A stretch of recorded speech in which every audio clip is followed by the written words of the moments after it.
What's going on, guys? Welcome back to Neeks Sports. Manchester United take a 2-0 lead from the first leg in Granada onto the second leg, and I would say into the semi-finals. For me, that is tie over. I mean, if we lose it from here with two away goals, God forbid. God forbid, because Granada are shite. Granada are crap. But as my title said, great result, poor performance. We weren't much better today. We were pretty damn awful today. If we're going to keep it 100, I think we weren't good enough. There's a few good performances that we can look at and say, all right, that player played well, but that player didn't play well. And yeah, you can look at those and say, cool, this player man of the match, or this one deserves to start the next game. But overall, as a team, we were poor. We were poor. Don Robbie, I don't think that's not the Don. No, that's that Don Robbie's got a Tottenham shirt on. Ollie out. No.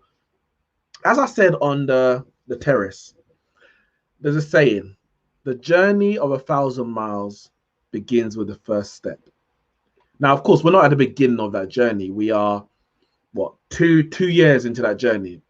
The first 18 months of, the first 6 months, sorry, of Solskjaer, if you want to count that, then that's on you, innit? That's all on you. I think it's a bit harsh to count this interim period where technically it's only 3 months, because the first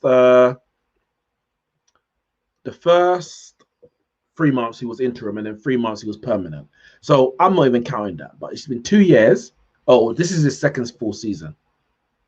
For me, as I've said before, I'm not going to keep saying it, but as I said before, he has one more season to play better football and prove he can win trophies. Now, he may win the trophy this year. He may win the Europa League. We don't know. But he still has to play better football. And better football don't just mean entertaining. I'm not talking about entertaining football. Of course, we want to be entertained as Man United fans, and we should be entertained as Man United fans.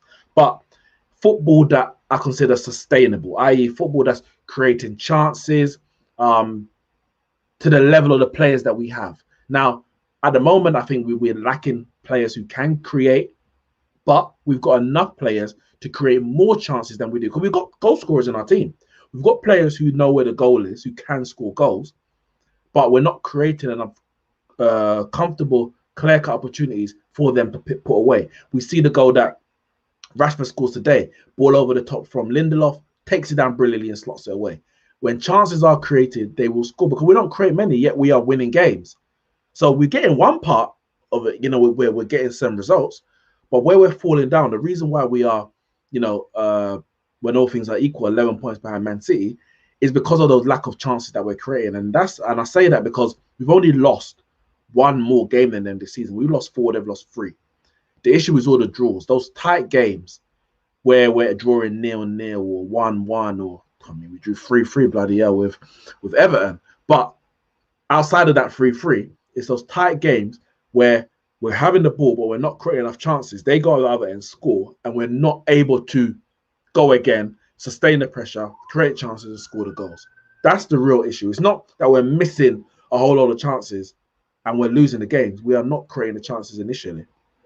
The issue today, which has been the issue in many of the games, is the slow. Okay, Don Robbie says, you see Man United's system is not sustainable. This game proves it. I'm glad you said that. Because what you're saying there is a system. I agree there is a system. Which people say there is no system. There is a system. But the reason why it's not sustainable is because it's too slow. It's too slow. That's the problem.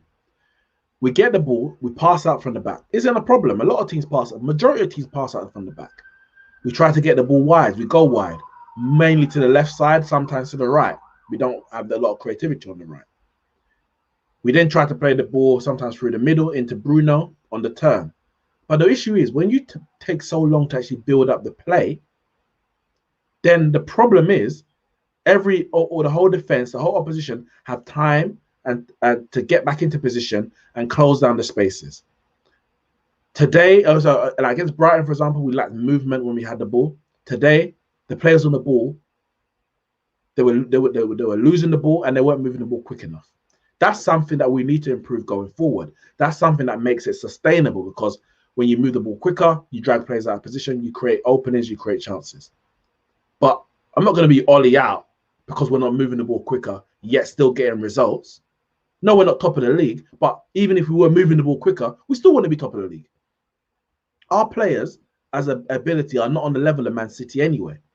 So we need to get better players. And once we've done that, I'm saying, well, this team is good enough to do X, Y, Z. I expect them to do X, Y, Z. I'm talking about results. Don Roberts says, you're talking about needing time to get the system for a long run, but the style of play looks very weak. We're playing better football than we were when Solskjaer took over. And on top of that, there's been a lot of change. We have to understand that, as I said, that the journey of 1,000 miles begins with the first step. We are on that journey because the journey isn't just play better football. Like when Man City sacked or let Mancini go, and then Pellegrini go, all it was a case of get a better manager to get better results. Play the same football we're playing, get better results. Because the structures and the players were in place, they were just performing under their capabilities. When Pellegrini goes and Pep Guardiola comes in, it's the same thing. It wasn't a case of, oh, the system's not right or the players aren't good enough, get better results. The players were good enough. Excuse me, my camera's just gone a bit blurry. The issue is here. When Solskjaer's taken over at Man United, there's many things wrong with Manchester United, more than the fact that we weren't playing good football. The issue under Jose wasn't the fact that we weren't playing good football. We weren't getting results. We weren't playing good football. He had lost the dressing room. The quality of the players in the squad were poor. The recruitment system was poor. That's 5 things that we're having to fix. The results are better. The identification of players are better. Recruitment is still poor. So the results are better than they were, but they can still get better. The harmony in the dressing room is better. There's a system in place in terms of identifying players. Now we need to get those players over the line and play better football. So the 5 things you might say was completely wrong with Man United when Solskjaer took over, 3 or 2 are probably, or I would say 3 are progressing at the result they should be. We're never going to get more points than we are going to get this season, regardless of how we're playing, because of the quality of players that we got and the lack, the quality of players that we got. So we're all going to finish second. We may have got through to the Champions League last 16, possibly. We're never going to win the Champions League. So he had to fix a lot of things at Manchester United. So I'm not Ollie out because one of those 5 things he hasn't fixed yet, whilst 3 out of the 5 he's done well in. I have to be objective. I can't just be completely subjective in terms of I want this fixed instead of that. And if that one isn't fixed, then that takes precedence, therefore sack him. No, if there's 5 things to fix and 3 of them he has, and the most important, which is actually the results, he's doing well with, how can I say, oh, Ollie out, he must go? We don't understand what it takes to rebuild a club or rebuild a team. That's the problem. We're not willing to allow a manager to rebuild, hence why we are in this position. Hence why Moyes was sacked after 10 months, LVG was sacked after 2 years, and Jose was sacked after 2.5 years. Things broke down because the board at different times were not willing to suffer or dip into their pockets a bit more or go through those hard yards to actually complete the rebuild. I want to complete this rebuild. I want to get a team that I say is now capable of winning. If Solskjaer, because this team is not capable of winning major trophies. I'm talking about League, Champions League. No more League Cup, FA Cup, Europa League, that's possible to win. Cool. We have not had a team capable of winning a Premier League trophy since Sir Alex Ferguson left. We are, for me, 4 players away from having that team. Once we get that team, the manager who is in charge, the task for them is to win the trophy. If that's Oli and he's unable to do it, then he has to go. If Pochettino comes in, he's unable to do it, he has to go. If Nagelsmann, Ten Hag, Allegri, whoever your favorite manager is, comes in and is unable to do it, then he has to go. But we are not in that position yet. So for me to say Oli out is unfair, because 3 out of the 5 things that were wrong with his club, he has fixed or is on the verge of fixing. He has 2 things, or there's 2 things that need to improve. The recruitment of players in terms of getting them over the line, and the style of play. I'm not sacking the manager because 2 out of those 5 are not fixed yet. That's my point. It's because Michael Carrick is on the coaching staff. Are you saying because we're playing too slow? No, because the team that he played in, we played brilliant football. 2007, 8, 9, we were playing brilliant attacking football. Yes, he likes to dwell on the ball himself as a person, but I don't think, unless you're saying he's just not good enough, unless you're saying he's just not a good enough coach. Maybe that's what you're saying. And yeah, he's inexperienced. He hasn't got a proven track record. We probably do need better coaches. I agree, if that's what you're saying. Facts Neeks is too slow. Oli out forever. Well, again, I just said what I've had to say. I do agree it's too slow. Oli said himself, we don't have the players to play like City. Play to your strengths until you have the right group. And again, that's another point, because you look at certain teams. Let's look at, you might look at Arteta of Arsenal. Some people think he could be doing better. One might argue he's asking the players to do something they can't. Hence why the results are worse than they should be. Arsenal are not a top 4 team, but they're definitely not a 10th place team. He's trying to implement his style regardless of the players at his disposal, and he's coming unstuck.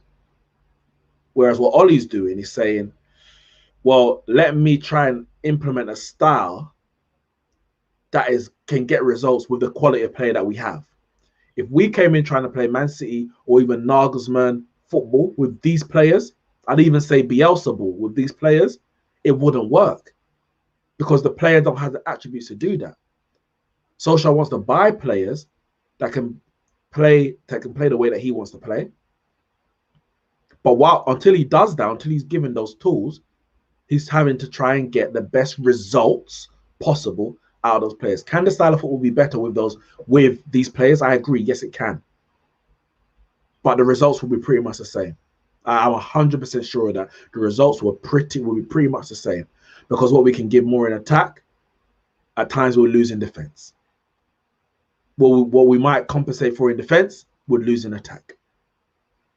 We'll still finish second. We won't win the Champions League. We may win a cup. That's what the position will be in. But because it'll be more attractive, people will say, all right, yeah, Ollie in. For me, I think 3 years as of next year is enough to say, all right, I've stamped, and it obviously depends on the summer that we have, but I've stamped my identity on this club in terms of players, in terms of playing style, and in terms of results. This is me now. This is me. And if after 3 years we're not where I think we should be, which is challenging for a league title and winning cups, then a new manager will have to come in. But we're not there yet. We're not there yet. Eugene says, everyone hit the like button. Eugene, I don't know if I've seen you on the channel before. If I haven't, big up yourself. Thanks for coming. Subscribe if you haven't done so already. As you said, Neeks, what is the metrics Ollie's required to meet, and has he met them to keep his job? Unfortunately, we are not Man United HR. Well, I think the fact that we are offering him in a new contract would suggest that he has met the metrics that the board suggests. I mean, we have our own questions about what those metrics are for the board, but he's definitely met those, clearly. And unfortunately, I think generally those are get top 4, which we know in the long term is not good enough. Nigel G, big up yourself, says second place and winning the Europa League would be a decent season. Next season, go for the title or Champions League. I agree. Of course, we don't want to be in the Europa League. We don't want to be in the Europa League, but we are in the Europa League. So now we have to try and win it. Second place, no one expects us to be here. We need to then go in the summer and get the right players to say this team is good enough to challenge. And if it doesn't challenge, then heads have to roll. Whether that be manager, coaching staff, are the players that we recruited good enough, technical director, etc. Those things have to happen. Us winning games seems to be riding up many of our fans because they want Ollie out. They want Ollie out. They've made their minds up on Solskjaer, and there's very little that's going to change their mind. So every time we do win, some people, in spite of how we play, regardless of how we play, even when we do win, it just means we have to put up with him for another, whatever it might be, whatever length of time they're thinking. Always support my brothers from UK. Big yourself. Okay. Fair enough. Where are you? Where are you? I see you look like a beach you got there in the picture. Eugene. Oh my gosh. Where is that name from? I'm not sure. But yeah, in terms of today, brilliant ball over the top from Lindelof. Rashford takes it down, slots it past. But I'm there thinking, I said, we need a second goal. Not because I'm scared of Granada. The issue is Maguire's out. The referee was moving crazy today. Absolutely crazy. Like the yellow cards he was giving us, and they barely gave them anything for all the fouls they were committing. It was ridiculous. But Maguire got a yellow card, so he's out of the second leg. Shaw got a yellow card. He was actually subbed off for Tellez. It shows the depth that we have at left back, but not at centre back, that he was willing to sub off Shaw, but not Maguire. Okay, he was in Tobago. I was in Tobago 2019, September. Big up yourself. And McTominay got a yellow card as well. So all three of those are out of the second leg. So I was like, we need to get a second goal. And it didn't look like it was coming. It really didn't. But thankfully, their defender, whoever it was, made that stupid challenge on Bruno, like hit him in the face in the area, penalty, and Bruno just about slots it away, which makes it a great result. 2-0 away from home. There's no way we are losing this tie. I want to see a strong team out against Spurs on Sunday, and we can rest up some players for Granada at Old Trafford in the second leg. The likes of Rashford, who was struggling at the beginning of the game, he actually got better as the game went on in terms of his movement. He was actually getting kicked around a lot as well, around the ankle. So hopefully he can get a rest, especially in the second leg. I think he'll probably play against Spurs, but hopefully he can get a rest in the second leg against Granada. And we're into the semi-finals. Roma won away at Ajax, which is a shock for some people. I thought that tie was always 50-50, so I'm not overly surprised. But a 2-1 away win, 2 away goals. Roma in the driving seat, I guess, for that tie, so we could play them in the next round with Villarreal and Slavia Prague taking the first leg advantage on the other side of the draw. So Europa League is hotting up, in it. There's not much to say. We didn't play great. Lindelof played well. Pogba and McTominay weren't great. Dan James was average. But I think it was an average performance. That's what it was. It was an average performance against an average team. So we got a good result because we got quality players. Nothing more, nothing less. It was good to see David De Gea start today. Good to see, because I did say, I don't mind giving Henderson a run of games. If you want to say, all right, David De Gea is leaving at the end of the season, you want to give Henderson a run of games, see how he can do, blah, blah. He played a few games in a row already when David De Gea was away. David De Gea came back, and he played against Milan. He played against Leicester before the break. He comes back and he played against Brighton. So I was like, well, look, if you're going to say that Dean Henderson is now the league keeper, then David De Gea should be the cup keeper. So I was so happy to see David De Gea starting today. We'll see. I don't know what Solskjaer's going to do against Spurs. But I was happy to see Dean Henderson get the Premier League games between now and the end of the season, and David De Gea get the cup games. And if David De Gea has to leave in the summer, we say thank you for 10 years of service. Been a brilliant servant for Manchester United. He's been the best player over some years when the whole team was struggling, saved us from absolute mediocrity many, many times, especially under LVG and under Jose Mourinho, especially 2015 to about 2018 or 2014, right? 2018. He's been a brilliant keeper. So you see, if he's going to go, you say thank you very much for your service, and we wish Dean Henderson the best. But I want it done respectfully. I want it done with the grace that he deserves, because he's been a world-class keeper. He's won every trophy other than the Champions League for us. And if anything, he's unfortunate that being the best keeper in the world for a period of time, we weren't able to deliver more trophies that his ability deserves. So yeah, hopefully we get a few more games. I would hope 4 more games at least out of David De Gea, which would be second leg against Granada, 2 semi-finals and a final, and let Dean Henderson build up his team chemistry and his confidence for the end of the season, and maybe going into the Euros. I don't think he'd be first choice at this stage, but you never know. You do never know with Gareth Southgate. And then going into next season, we'll see what Solskjaer decides to do with the goalkeeping situation. But yeah, David De Gea played today, made a few decent saves, one at the near post, hit the outside the post, but I think he got a little hand on it. I'm not 100% sure. And then a few long-range shots from Kennedy, which he gathered easily. So yeah, solid night for him in goal. Wan-Bissaka was solid at the back. Lindelof was solid. Maguire was okay. Shaw, average, to be honest today. McTominay and Pogba, for me, they were poor in the middle. Didn't give us the control that we actually needed. And again, moved the ball too slow. Got caught on the ball a lot, actually. With Granada pressing. They got caught on the ball a lot. Rashford was okay. Got better as the game went on. Greenwood was okay. Bruno was okay. James was poor. It was just a very average performance. But in a cup competition, the win is all that matters.